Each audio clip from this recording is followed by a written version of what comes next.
Bisnis, seorang pengusaha yang mungkin dianggap sukses akhirnya hancur juga masuk ke dunia politik.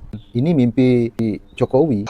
Diulangi 4. Menjatuhkan pidana kepada terdakwa oleh karena itu dengan pidana penjara selama 10 tahun dan pidana denda sejumlah 1 miliar yang harus dibayar dalam jangka waktu 1 bulan dan dapat diperpanjang untuk paling lama 1 bulan sejak putusan berkekuatan hukum tetap.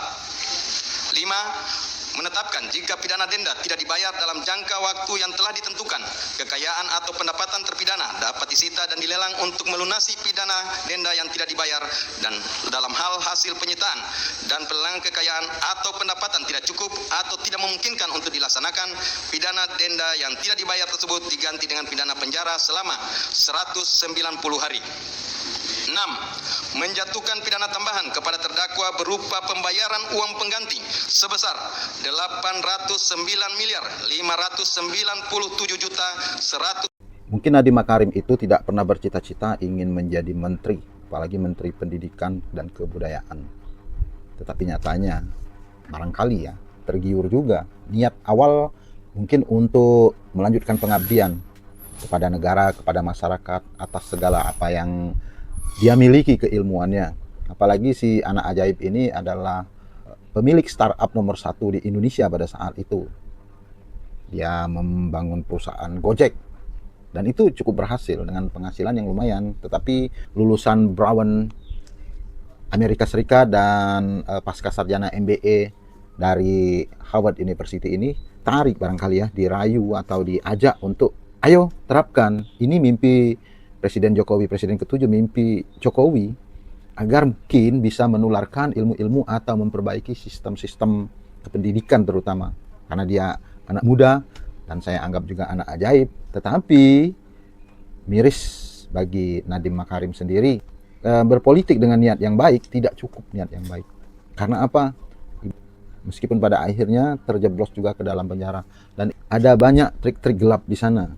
Kalau kapal itu kira-kira apa ya, kalau di Riau itu ada lancang kuning. Kalau nakoda tidaklah mengerti, lancang kuning akan menuju ke laut dalam dan berlayar pada malam hari. Mimpi Jokowi bagus, keinginan Jokowi juga bagus untuk menjadikan Nadiem Makarim, si anak ajaib ini, anak muda, mengabdi kepada negara.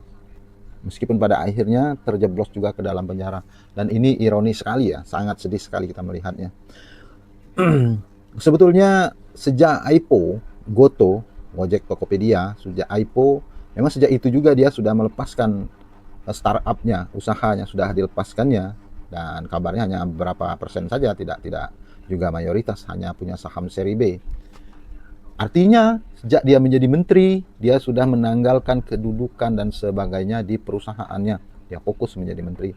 Sayangnya menjadi menteri tidaklah semudah apa yang dibayangkan, niat baik juga tidak selesai hanya di situ.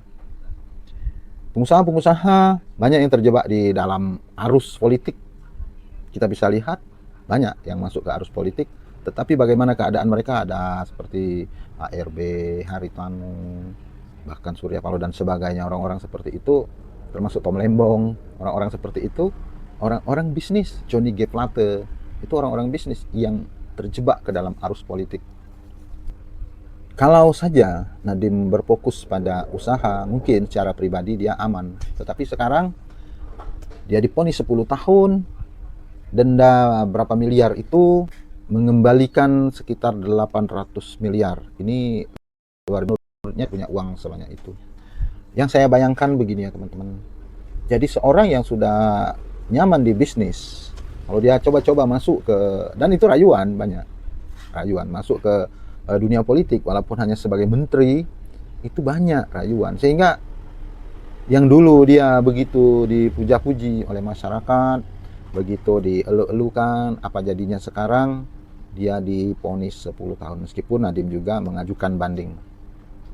Saya tidak menyoroti kasus hukumnya ya, saya tidak menyoroti itu, tapi yang saya bayangkan itu seorang bisnismen yang cukup sukses di Indonesia masuk dalam jabatan politis, menteri kan jabatan politis, jadilah seperti ini. Jadi ada rasa kasihan. Persoalan terbukti atau tidak, apapun konstruksi hukum yang terjadi itu silakan aparat penegak hukum. Hanya saja saya berpikir sangat sayang sekali kadang seorang pebisnis, seorang pengusaha yang mungkin dianggap sukses akhirnya hancur juga masuk ke dunia politik. Karena ibarat kapal, dunia politik itu kalau dia ada di dalam orang-orangnya, mungkin dia bisa membocorkan kapal tersebut. Kalau di luar, kapal juga menjadi bajak laut. Beda dengan berbisnis. Ada mitra, mitra itu mungkin bisa saling menguntungkan, tidak saling menjatuhkan. Nah, kalau di politik, mitra itu bisa menjadi bajak laut kalau kita analogikan sebagai kapal. Dan ini bisa menghancurkan, bisa menghancurkan. Kalaupun mitra internal itu bisa kapalnya bocor. Nah, ini seperti inilah. Sedangkan kalau berbisnis, di dalam internal sama-sama membangun, misalnya di akuisisi dan sebagainya.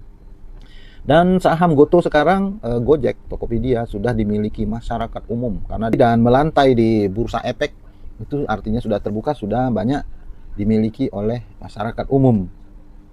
Ya, termasuk mitra-mitra Gojek juga sudah memiliki itu dan ini peluang-peluang bagus. Tetapi yang kita sayangkan seorang Nadiem Makarim, anak muda yang berpotensi pada akhirnya terjebak juga, dan ini sebenarnya mimpi Jokowi, bukan mimpi jeleknya ya.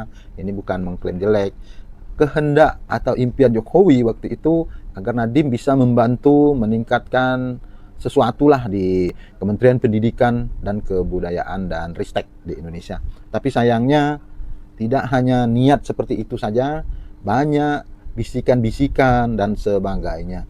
Soal persoalan di hukum, Chromebook dan sebagainya itu urusan hukum dan urusan penegak hukum. Ya, apakah betul Nadiem karena ada kepemilikan saham dari yang diupayakannya di Chromebook tersebut, apakah ada? Kita tidak tahu juga ya. Saya tidak tahu. Dan meskipun saya tahu juga tidak mau ikut terlalu dalam urusan itu. Karena apa? Itu urusan penegakan hukum. Saya tidak juga bisa berpikir apakah dia bisa bebas atau tidak. Saya tidak tahu. Meskipun ada satu hakim yang dissenting opinion yang menyatakan bahwa seharusnya dia bebas murni. Jadi satu hakim yang bertentangan dengan hakim-hakim yang lain ketika vonis 10 bulan untuk Nadiem Makarim. Jadi seperti itu teman-teman, kita sangat menyayangkan apa yang terjadi di kejadian Nadiem Makarim ini. Semoga ini bisa menjadi pelajaran bagi kita semua, siapa-siapa yang menjadi pengusaha masuk ke dalam dunia politik seperti itu. Ya, jangan sampai kita menjadi korban seperti ini. Jadi banyak bisikan-bisikan dan ini menjadi pelajaran kita bersama. Oke teman-teman, semoga ini bisa diambil hikmahnya. Kita doakan saja yang terbaik untuk perkaranya Nadiem Makarim, seorang anak ajaib, anak muda yang berhasil tetapi pada akhirnya berakhir di